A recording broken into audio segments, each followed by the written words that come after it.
காக்கலூர் பால் பண்ணையில் பெண் இறந்த சம்பவத்தில் இரவு பணி பொறுப்பாளர் அஜித்குமார் சஸ்பெண்ட் செய்யப்பட்டிருக்கிறார்.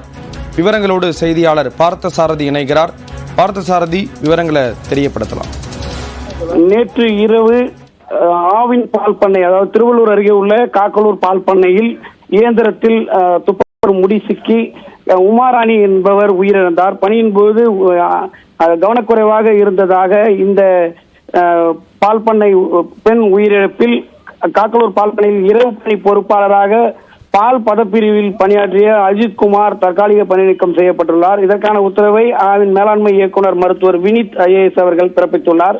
மேலும் இயந்திர பிரிவு பொறுப்பாளராகிய அகிலேஷ் ராஜா, மேலாளர் பொறியாளர் பிரிவு, இரவு கண்காணிப்பு பணியை மேற்கொள்ளும் அலுவலர்கள், துணை மேலாளர் கமல் சிங், முதுநிலை தொழிற்சாலை உதவியாளர்கள் என சுரேஷ் உள்ளிட்ட முதுநிலை தொழிற்சாலை உதவியாளர் திரு அருண்குமார் என அங்கு பணியாற்றிடும் ஊழியர்கள் மீதும் துறை ரீதியான நடவடிக்கை எடுக்கப்படும் என்றும் தன்னுடைய குறிப்பில் தெரிவித்துள்ளார்.